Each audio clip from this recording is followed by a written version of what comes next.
The following is a sermon by Charles Haddon Spurgeon titled Sovereignty and Salvation, delivered on January 6, 1856. The scripture text is Isaiah chapter 45, verse 22. Look unto me, and be ye saved, all the ends of the earth, for I am God, and there is none else. 6 years ago today, as near as possible at this very hour of the day, I was in the gall of bitterness and in the bonds of iniquity, but had yet, by divine grace, been led to feel the bitterness of that bondage, and to cry out by reason of the soreness of its slavery. Seeking rest and finding none, I stepped within the house of God, and sat there, afraid to look upward, lest I should be utterly cut off, and lest his fierce wrath should consume me. The minister rose in his pulpit, and as I have done this morning, read this text, Look unto me, and be ye saved, all the ends of the earth, for I am God, and there is none else. I looked that moment. The grace of faith was vouchsafed to me in the selfsame instant, and now I think I can say with truth, ere since by faith I saw the stream, his flowing wounds supply, redeeming love has been my theme, and shall be till I die. I shall never forget that day, while memory holds its place, nor can I help repeating this text whenever I remember that hour when first I knew the Lord. How strangely gracious, how wonderfully and marvelously kind, that he who heard these words so little time ago, for his own soul's profit, should now address you this morning as his hearers from the same text, in the full and confident hope that some poor sinner within these walls may hear the glad tidings of salvation for himself also, and may today, on this 6th of January, be turned from darkness to light, and from the power of Satan unto God. If it were within the range of human capacity to conceive a time when God dwelt alone, without his creatures, we should then have one of the grandest and most stupendous ideas of God. There was a season when as yet the sun had never run his race, nor commenced flinging his golden rays across space to gladden the earth. There was an era when no stars sparkled in the firmament, for there was no sea of azure in which they might float. There was a time when all that we now behold of God's great universe was yet unborn, slumbering within the mind of God, as yet uncreated and non-existent. Yet there was God, and he was, over all, blessed forever. Though no seraphs hymned his praises, though no strong-winged cherubs flashed like lightning to do his highest behests, though he was without a retinue, yet he sat as a king on his throne, the mighty God, forever to be worshipped, the dread supreme, in solemn silence dwelling by himself in vast immensity, making of the placid clouds his canopy, and the light from his own countenance forming the brightness of his glory. God was and God is. From the beginning God was God, before worlds had beginning. He was from everlasting to everlasting. Now when it pleased him to create his creatures, does it not strike you how infinitely those creatures must have been below himself? If you are potters, and you fashion upon the wheel a vessel, shall that piece of clay arrogate to itself equality with you? Nay, at what distance will it be from you, because you have been in part its creator? So when the Almighty formed his creatures, was it not consummate impudence that they should venture for a moment to compare themselves with him? Yet that arch traitor, that leader of rebels, Satan, sought to climb to the high throne of God, soon to find his aim too high, and hell itself not low enough wherein to escape divine vengeance. He knows that God is God alone. Since the world was created, man has imitated Satan. The creature of a day, the ephemera of an hour, has sought to match itself with the eternal. Hence it has ever been one of the objects of the great Jehovah to teach mankind that he is God, and beside him there is none else. This is the lesson he has been teaching the world since it went astray from him. He has been busying himself in breaking down the high places, in exalting the valleys, in casting down imaginations and lofty looks, that all the world might know that the Lord is God alone. He can create and he can destroy. This morning we shall attempt to show you, in the first place, how God has been teaching this great lesson to the world, that he is God and beside him there is none else. And then, secondly, the special way in which he designs to teach it in the matter of salvation. Look unto me, and be ye saved, for I am God, and there is none else. 1. First, then, how has God been teaching this lesson to mankind? We reply, he has taught it, first of all, to false gods, and to the idolaters who have bowed before them. Man, in his wickedness and sin, has set up a block of wood and stone to be his maker, and has bowed before it. He has fashioned for himself out of a goodly tree an image made unto the likeness of mortal man, or of the fishes of the sea, or of creeping things of the earth, and he has prostrated his body, and his soul too, before that creature of his own hands, calling it God, while it had neither eyes to see, nor hands to handle, nor ears to hear. But how has God poured contempt on the ancient gods of the heathen? Where are they now? Are they so much as known? Where are those false deities before whom the multitudes of Nineveh prostrated themselves? Ask the moles and the bats, whose companions they are, or ask the mounds beneath which they are buried, or go where the idle gazer walks through the museum. See them there as curiosities, and smile to think that men should ever bow before such gods as these. And where are the gods of Persia? Where are they? The fires are quenched, and the fire worshipper has almost ceased out of the earth. Where are the gods of Greece, those gods adorned with poetry and hymned in the most sublime odes? Where are they? They are gone. Who talks of them now, but as things that were of yore? Jupiter, does anyone bow before him? And who is he that adores Saturn? They are passed away, and they are forgotten. And where are the gods of Rome? Does Janus now command the temple? Or do the Vestal virgins now feed their perpetual fires? Are there any now that bow before these gods? No, they have lost their thrones. And where are the gods of the South Sea Islands, those bloody demons before whom wretched creatures prostrated their bodies? They have well nigh become extinct. Ask the inhabitants of China and Polynesia, where are the gods before which they bowed? Ask, and Echo says ask and ask again. They are cast down from their thrones. They are hurled from their pedestals. Their chariots are broken. Their scepters are burnt in the fire. Their glories are departed. God has gotten unto himself the victory over false gods, and taught their worshippers that he is God, and that beside him there is none else. Are there gods still worshipped, or idols before which the nations bow themselves? Wait but a little while, and you shall see them fall. Cruel juggernaut, whose car still crushes in its motion the foolish ones who throw themselves before it, shall yet be the object of derision.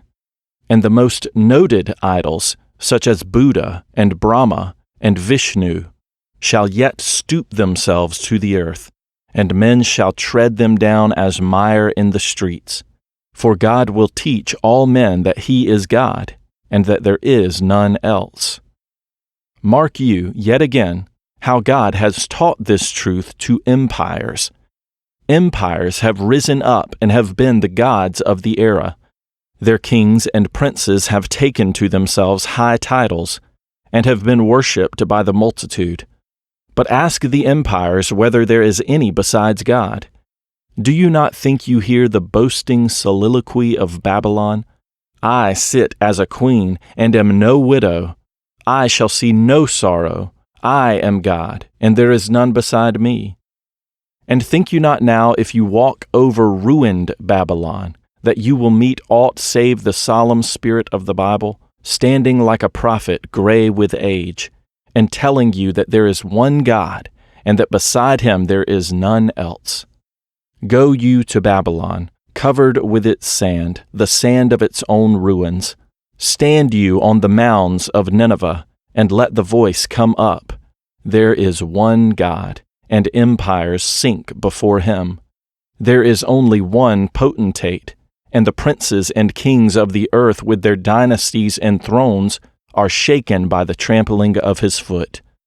Go, seat yourselves in the temple of Greece. Mark you there what proud words Alexander once did speak. But now where is he, and where is his empire too? Sit on the ruined arches of the bridge of Carthage, or walk you through the desolated theaters of Rome, and you will hear a voice in the wild wind amid those ruins. I am God, and there is none else. O city, you did call yourself eternal. I have made you melt away like dew. You said, I sit on 7 hills, and I shall last forever. I have made you crumble, and you are now a miserable and contemptible place, compared with what you were. You were once stone. You made yourself marble. I have made you stone again, and brought you low. Oh, how has God taught monarchies and empires that have set themselves up like new kingdoms of heaven, that He is God, and that there is none else. Again, how has He taught this great truth to monarchs? There are some who have been most proud, that have had to learn it in a way more hard than others. Take, for instance, Nebuchadnezzar. His crown is on his head. His purple robe is over his shoulders. He walks through proud Babylon, and says, Is not this great Babylon which I have built? Do you see that creature in the field there? It is a man. A man, say you? Its hair has grown like eagle's feathers, and its nails like unto bird's claws. It walks on all fours and eats grass like an ox. It is driven out from men. That is the monarch who said, Is not this great Babylon that I have built? And now he is restored to Babylon's palace, that he may bless the Most High, who is able to abase those that walk in pride. Remember another monarch. Look at Herod. He sits in the midst of his people, and he speaks. Hear you the impious shout? It is the voice of God, they cry, and not the voice of man. The proud monarch gives not God the glory. He pretends to be God, and seems to shake the spheres, imagining himself divine. There is a worm that creeps into his body, and yet another, and before the sun has set, he is eaten up of worms. Ah, monarch, you thought of being a god, and worms have eaten you. You have thought of being more than man, and what are you? Less than man, for worms consume you, and you are the prey of corruption. Thus God humbles the proud. Thus He abases the mighty. We might give you instances from modern history, but the death of a king is all sufficient to teach this one lesson, if men would but learn it. When kings die, and in funeral pomp are carried to the grave, we are taught the lesson, I am God, and beside me there is none else. When we hear of revolutions and the shaking of empires, when we see old dynasties tremble, and gray-haired monarchs driven from their thrones, then it is that Jehovah seems to put his foot upon land and sea, and with his hands uplifted cries, "Hear, you inhabitants of the earth! You are but as grasshoppers. I am God, and beside me there is none else." Again, our God has had much to do to teach this lesson to the wise men of this world. For as rank, pomp, and power have set themselves up in the place of God, so has wisdom, and one of the greatest enemies of deity has always been the wisdom of man. The wisdom of man will not see God. Professing themselves to be wise, wise men have become fools. But have you not noticed, in reading history, how God has abased the pride of wisdom? In ages long gone, he sent mighty minds into the world, who devised systems of philosophy. These systems, they said, will last forever. Their pupils thought them infallible, and therefore wrote their sayings on enduring parchment, saying, "This book will last forever. Succeeding generations of men will read it, and to the last man that book shall be handed down as the epitome of wisdom." "Ah, but," said God, "that book of yours shall be seen to be folly before another 100 years have rolled away." And so the mighty thoughts of Socrates and the wisdom of Solon are utterly forgotten now, and could we hear them speak, the veriest child in our school would laugh to think that he understands more of philosophy than they. But when man has found the vanity of one system, his eyes have sparkled at another. If Aristotle will not suffice, here is Bacon. Now I shall know everything. And he sets to work and says that this new philosophy is to last forever. He lays his stones with fair colors, and he thinks that every truth he piles up is a precious, imperishable truth. But alas, another century comes, and it is found to be wood, hay, and stubble. A new sect of philosophers rises up, who refute their predecessors. So too we have wise men in this day, wise secularists, and so on, who fancy they have obtained the truth.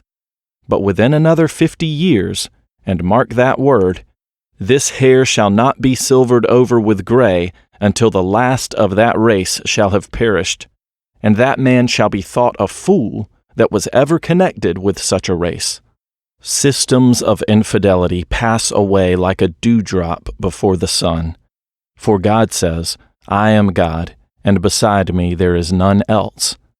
This Bible is the stone that shall break in powder philosophy.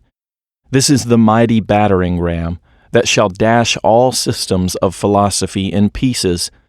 This is the stone that a woman may yet hurl upon the head of every Abimelech, and he shall be utterly destroyed.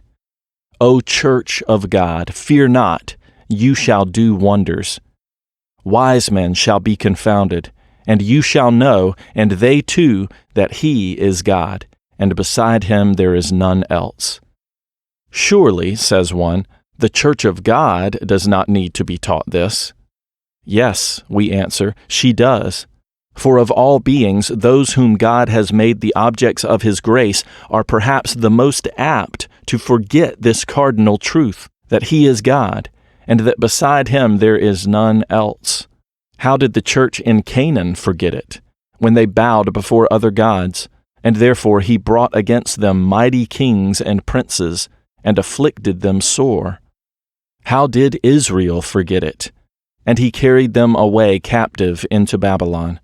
And what Israel did in Canaan and in Babylon, that we do now. We too often forget that he is God, and beside him there is none else.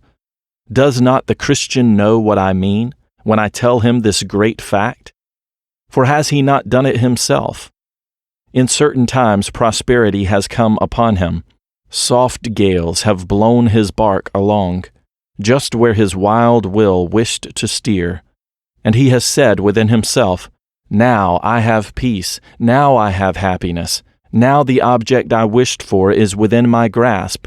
Now I will say, sit down, my soul, and take your rest. Eat, drink, and be merry. These things will well content you. Make these your God. Be blessed and happy. But have we not seen our God dash the goblet to the earth, spill the sweet wine, and instead thereof fill it with gall? And as he has given it to us, he has said, drink it, drink it. You have thought to find a God on earth, but drain the cup and know its bitterness. When we have drunk it, nauseous the draught was, and we have cried, Ah, God, I will drink no more from these things. You are God, and beside you there is none else. And how often, too, have we devised schemes for the future without asking God's permission? Men have said, like those foolish ones whom James mentioned, we will do such and such things on the morrow. We will buy and sell and get gain. Whereas they knew not what was to be on the morrow. For long before the morrow came, they were unable to buy and sell. Death had claimed them, and a small span of earth held all their frame. God teaches his people every day, by sickness, by affliction, by depression of spirits, by the forsakings of God, by the loss of the Spirit for a season, by the lackings of the joys of his countenance, that he is God, and that beside him there is none else. And we must not forget that there are some special servants of God raised up to do great works, who in a peculiar manner have to learn this lesson. Let a man, for instance, be called to the great work of preaching the gospel. He is successful, God helps him. Thousands wait at his feet and multitudes hang upon his lips. As truly as that man is a man, he will have a tendency to be exalted above measure, and too much will he begin to look to himself and too little to his God. Let men speak who know, and what they know let them speak, and they will say, it is true, it is most true.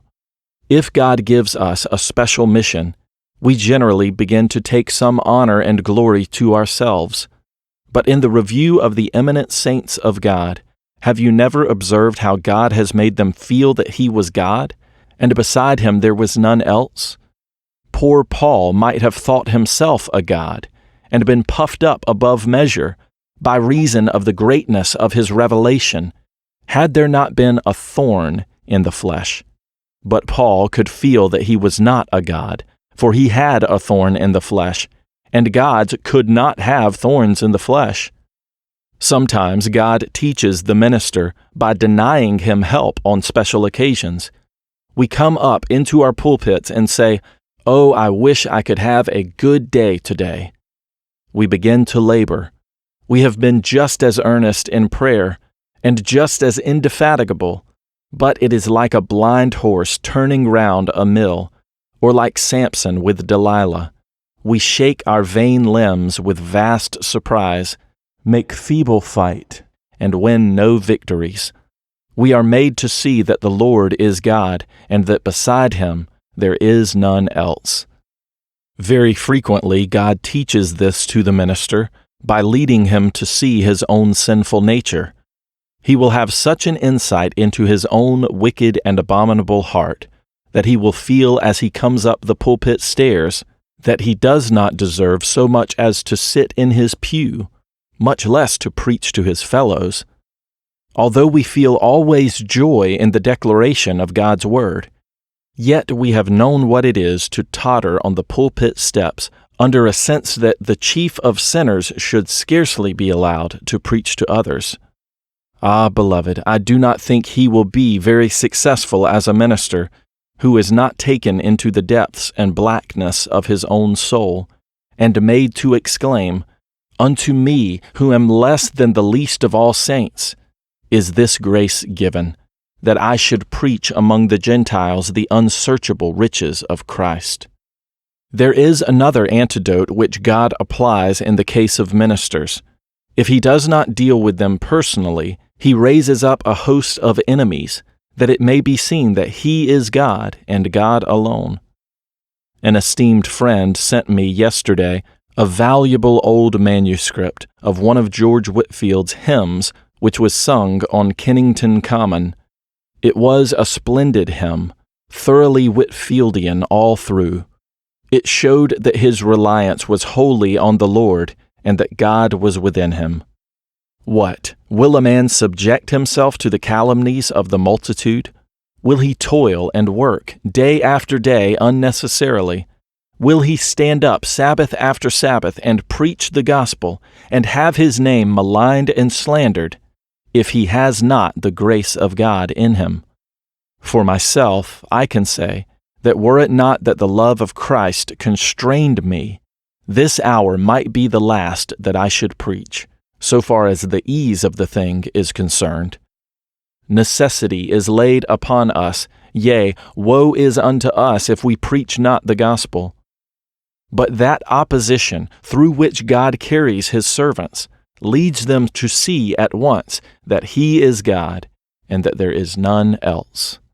If everyone applauded, if all were gratified, we should think ourselves God. But when they hiss and hoot, we turn to our God and cry, "If on my face for thy dear name shame and reproach should be, I'll hail reproach and welcome shame, if thou wilt remember me." 2. This brings us to the second portion of our discourse. Salvation is God's greatest work, and therefore, in his greatest work, he specially teaches us this lesson, that he is God, and that beside him there is none else. Our text tells us how he teaches it. He says, "Look unto me, and be ye saved, all the ends of the earth." He shows us that he is God, and that beside him there is none else, in 3 ways. First, by the person to whom he directs us, "Look unto me, and be ye saved." Secondly, by the means he tells us to use to obtain mercy, "Look," simply, "look." And thirdly, by the persons whom he calls to look, "Look unto me, and be ye saved, all the ends of the earth." First, to whom does God tell to look for salvation? Oh, does it not lower the pride of man when we hear the Lord say, "Look unto me, and be ye saved, all the ends of the earth"? It is not, "Look to your priest, and be ye saved." If you did, there would be another God, and beside him there would be someone else. It is not, "Look to yourself." If so, then there would be a being who might arrogate some of the praise of salvation. But it is, "Look unto me." How frequently you who are coming to Christ look to yourselves. "Oh," you say, "I do not repent enough." That is looking to yourself. "I do not believe enough." That is looking to yourself. "I am too unworthy." That is looking to yourself. "I cannot discover," says another, "that I have any righteousness." It is quite right to say that you have not any righteousness, but it is quite wrong to look for any. It is, "Look unto me." God will have you turn your eye off yourself and look unto him. The hardest thing in the world is to turn a man's eye off himself. As long as he lives, he always has a predilection to turn his eye inside and look at himself, whereas God says, "Look unto me." From the cross of Calvary, where the bleeding hands of Jesus drop mercy, from the Garden of Gethsemane, where the bleeding pores of the Savior sweat pardons, the cry comes, "Look unto me, and be ye saved, all the ends of the earth." From Calvary's summit, where Jesus cries, "It is finished," I hear a shout, "Look and be saved." But there comes a vile cry from our soul, "Nay, look to yourself, look to yourself." Ah, my hearer, look to yourself and you will be damned. That certainly will come of it. As long as you look to yourself, there is no hope for you. It is not a consideration of what you are, but a consideration of what God is and what Christ is that can save you. It is looking from yourself to Jesus. Oh, there are men that quite misunderstand the gospel. They think that righteousness qualifies them to come to Christ, whereas sin is the only qualification for a man to come to Jesus. Good old Crisp says, "Righteousness keeps me from Christ. The whole have no need of a physician, but they that are sick. Sin makes me come to Jesus when sin is felt, and in coming to Christ, the more sin I have, the more cause I have to hope for mercy." David said, and it was a strange thing too, "Have mercy upon me, for mine iniquity is great." But David, why did you not say that it was little? Because David knew that the bigger his sins were, the better reason for asking for mercy. The more vile a man is, the more eagerly I invite him to believe in Jesus. A sense of sin is all we have to look for as ministers. We preach to sinners, and let us know that a man will take the title of sinner to himself, and we then say to him, "Look unto Christ, and you shall be saved." Look, this is all he demands of you, and even this he gives you. If you look to yourself, you are damned. You are a vile miscreant, filled with loathsomeness, corrupt and corrupting others. But look you here, see you that man hanging on the cross. Do you behold his agonized head drooping meekly down upon his breast? Do you see that thorny crown causing drops of blood to trickle down his cheeks? Do you see his hands pierced and rent, and his blessed feet supporting the weight of his own frame, torn well nigh in two with the cruel nails? Sinner, do you hear him shriek, "Eloi, Eloi, lama sabachthani"? Do you hear him cry, "It is finished"? Do you mark his head hanged down in death? See you that side pierced with the spear, and the body taken from the cross? Oh, come you hither. Those hands were nailed for you.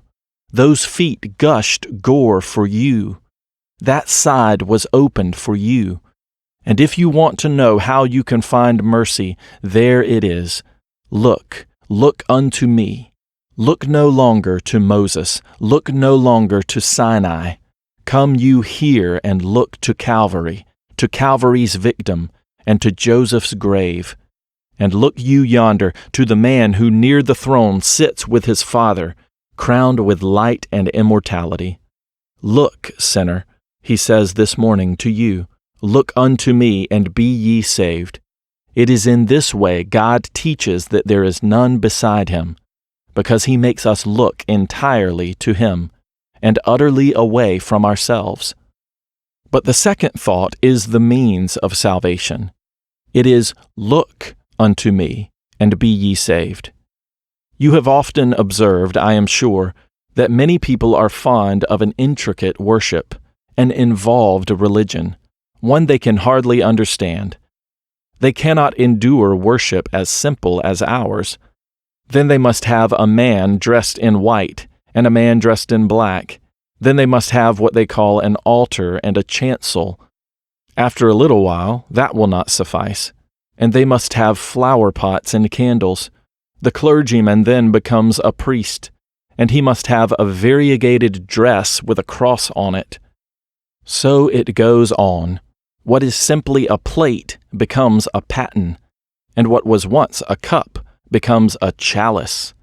And the more complicated the ceremonies are, the better they like them. They like their minister to stand like a superior being. The world likes a religion they cannot comprehend. But have you ever noticed how gloriously simple the Bible is? It will not have any of your nonsense. It speaks plain, and nothing but plain things. Look. There is not an unconverted man who likes this. Look unto Christ, and be ye saved. No, he comes to Christ like Naaman to Elijah. And when it is said, "Go, wash in the Jordan," he replies, "I verily thought he would come and put his hand on the place and call on the name of his God. But the idea of telling me to wash in the Jordan, what a ridiculous thing. Anybody could do that. If the prophet had bid him do some great thing, would he not have done it? Certainly he would. And if this morning I could preach that anyone who walked from here to Bath without his shoes and stockings, or did some impossible thing, should be saved, you would start off tomorrow morning before breakfast. If it would take me 7 years to describe the way of salvation, I am sure you would all long to hear it. If only one learned doctor could tell the way to heaven, how would he be run after? And if it were in hard words with a few scraps of Latin and Greek, it would be all the better. But it is a simple gospel that we have to preach. It is only, look. You say, is that the gospel? I shall not pay any attention to that. But why has God ordered you to do such a simple thing? Just to take down your pride and to show you that He is God, and that beside Him there is none else. Oh, mark how simple the way of salvation is. It is look, look, look. 4 letters, and 2 of them alike. Look unto me, and be ye saved, all the ends of the earth. Some divines want a week to tell you what you are to do to be saved, but God the Holy Ghost only wants 4 letters to do it. Look unto me, and be ye saved, all the ends of the earth. How simple is that way of salvation, and oh, how instantaneous. It takes us some time to move our hand, but a look does not require a moment. So a sinner believes in a moment, and the moment that sinner believes and trusts in his crucified God for pardon, at once he receives salvation in full through His blood. There may be one that came in here this morning unjustified in his conscience that will go out justified rather than others. There may be some here, filthy sinners one moment, pardoned the next. It is done in an instant. Look, look, look. And how universal is it? Because wherever I am, however far off, it just says, look. It does not say I am to see, it only says, look. And if we look on a thing in the dark, we cannot see it. But we have done what we were told. So if a sinner only looks to Jesus, He will save him. For Jesus in the dark is as good as Jesus in the light. And Jesus, when you cannot see Him, is as good as Jesus when you can. It is only look. Says one, I have been trying to see Jesus this year, but I have not seen Him. It does not say, see Him, but look unto Him. And it says that they who looked were lightened. If there is an obstacle before you, and you only look in the right direction, it is sufficient. Look unto me. It is not seeing Christ so much as looking after Him. The will after Christ, the wish after Christ, the desire after Christ, the trusting in Christ, the hanging on Christ, that is what is wanted. Look, look, look. If the man bitten by the serpent had turned his sightless eyeballs towards the brazen serpent, though he had not seen it, he would still have had his life restored. It is looking, not seeing, that saves the sinner. We say again how this humbles the man. There is a gentleman who says, well, if it had been 1,000 pounds that would have saved me, I would have thought nothing of it. But your gold and silver is cankered, it is good for nothing. Then am I to be saved just the same as my servant Betty? Yes, just the same. There is no other way of salvation for you. That is to show man that Jehovah is God, and that beside Him there is none else. The wise man says, if it had been to work the most wonderful problem, or to solve the greatest mystery, I would have done it. May I not have some mysterious gospel? May I not believe in some mysterious religion? No, it is look. What, am I to be saved just like that ragged schoolboy who can't read his letters? Yes, you must, or you will not be saved at all. Another says, I have been very moral and upright. I have observed all the laws of the land, and if there is anything else to do, I will do it. I will eat only fish on Fridays and keep all the fasts of the church, if that will save me. No, sir, that will not save you. Your good works are good for nothing. What, must I be saved in the same way as a harlot or a drunkard? Yes, sir, there is only one way of salvation for all. He has concluded all in unbelief, that he might have mercy upon all. He has passed a sentence of condemnation on all, that the free grace of God might come upon many to salvation. Look, look, look.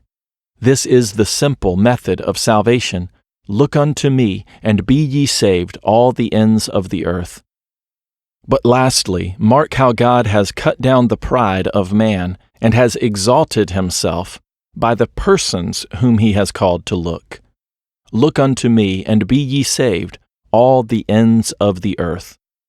When the Jew heard Isaiah say that, "Ah," he exclaimed, "you ought to have said, Look unto me, O Jerusalem, and be ye saved." That would have been right. But those Gentile dogs, are they to look and be saved? Yes, says God. I will show you, Jews, that though I have given you many privileges, I will exalt others above you. I can do as I will with my own. Now, who are the ends of the earth? Why, there are poor heathen nations now that are very few degrees removed from brutes, uncivilized and untaught. But if I might go and tread the desert, and find the bushman in his kraal, or go to the South Seas and find a cannibal, I would say to the cannibal or the bushman, Look unto Jesus, and be ye saved, all the ends of the earth. They are some of the ends of the earth, and the gospel is sent as much to them as to the polite Grecians, the refined Romans, or the educated Britons. But I think the ends of the earth imply those who have gone the farthest away from Christ. I say, drunkard, that means you. You have been staggering back till you have got right to the ends of the earth. You have almost had delirium tremens. You cannot be much worse. There is not a man breathing worse than you. Is there? Ah, but God, in order to humble your pride, says to you, Look unto me, and be ye saved. There is another who has lived a life of infamy and sin until she has ruined herself, and even Satan seems to sweep her out at the back door. But God says, Look unto me, and be ye saved, all the ends of the earth. I think I see one trembling here, and saying, Ah, I have not been one of these, sir, but I have been something worse. For I have attended the house of God, and I have stifled convictions, and put off all thoughts of Jesus, and now I think he will never have mercy on me. You are one of them, ends of the earth. So long as I find any who feel like that, I can tell them that they are the ends of the earth. But, says another, I am so peculiar. If I did not feel as I do, it would be all very well. But I feel that my case is a peculiar one. That is all right. They are a peculiar people. You will do. But another one says, There is nobody in the world like me. I do not think you will find a being under the sun that has had so many calls and put them all away, and so many sins on his head. Besides, I have guilt that I should not like to confess to any living creature. One of the ends of the earth again. Therefore all I have to do is to cry out in the Master's name, Look unto me, and be ye saved, all the ends of the earth. For I am God, and there is none else. But you say sin will not let you look. I tell you, sin will be removed the moment you do look. But I dare not, he will condemn me, I fear to look. He will condemn you more if you do not look. Fear, then, and look, but do not let your fearing keep you from looking.